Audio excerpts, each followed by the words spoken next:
এই মুহূর্তে দাঁড়িয়ে আছি মেঘালয় রাজ্যের একেবারে এক প্রান্তে, যেখানে এশিয়ার সবচেয়ে স্বচ্ছ গ্রাম, ক্লিনেস্ট সিটি অফ এশিয়া 2003 সালে ইন্ডিয়ান ম্যাগাজিন থেকে এটি উপাধিটা দেওয়া হয়েছে। এই গ্রামটির নাম মৌলিনং। এই মৌলিনং গ্রামে যে বৈশিষ্ট্য হচ্ছে, আমরা দেখতে পাচ্ছি যে কিছু কিছু বিশাল এলাকা নিয়ে মাত্র 150টি পরিবারের বাস। স্বাভাবিকভাবেই পাহাড়, নদী, অজস্র প্রাণীকুলকে নিয়ে এবং এই বৃষ্টি মেঘের রাজ্য মেঘালয়ে আমরা এই গ্রামটি গড়ে উঠেছে। এই গ্রামটির পথ ধরে আমরা যদি একটু হেঁটে এগোবার চেষ্টা করছি, এদিকে আমরা ভেতরে ঢোকার চেষ্টা করছি গ্রামের।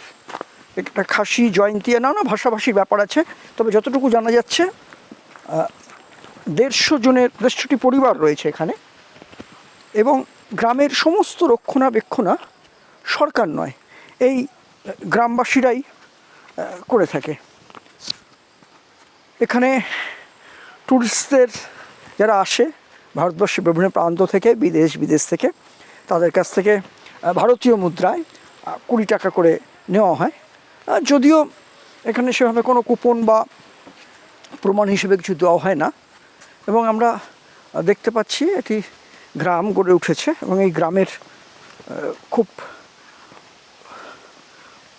খুব সচ্ছল পরিবার তাও নয়, তবে এরকম গ্রাম হিমাচল করবেন আমাদের এই মেঘালয় রাজ্যে অনেক রয়েছে। এই তলায় আমরা নদী দেখতে পাচ্ছি, নদীর শব্দ আমরা আসছে কানে।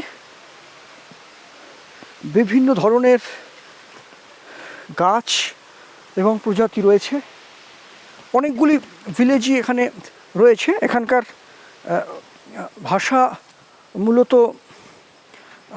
খাসিয়া হলেও হিন্দিতেও কেউ ইংরাজিতেও বুঝতে পারেন, এবং এদের স্বাভাবিকভাবে এরা অনেকেই বেশিরভাগই খ্রিশ্চান ধর্মাবলম্বী, এবং 150টি পরিবারের বসবাস।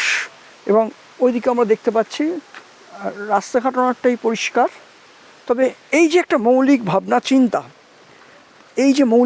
চিন্তা, একটি গ্রামের উন্নয়নের জন্য ট্যুরিস্টদের থেকে সামান্য অর্থ গ্রহণ করা হচ্ছে, এবং দেখার মতো বিস্তীর্ণ এলাকা নিয়ে পরিষ্কার ক্লিন ভিলেজ এশিয়ার মধ্যে করা হয়েছে।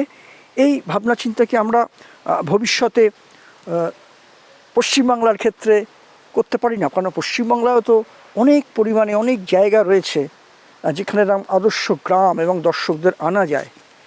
বিশেষ করে একসময় নির্মল গ্রাম সাগরদ্বীপে আমরা দেখেছি, কিন্তু বর্তমানে এই ট্যুরিজমের ওপর নির্ভরশীল এই মেঘালয় রাজ্য, এখানে কিন্তু নানা মৌলিক চিন্তাভাবনা আমরা লক্ষ্য করেছি। ক্যামেরায় সমিতা চৌধুরীর সঙ্গে আলিপুর বার্তার সম্পাদক ডক্টর জয়ন্ত চৌধুরী, মৌলিনগর, মেঘালয়। নমস্কার।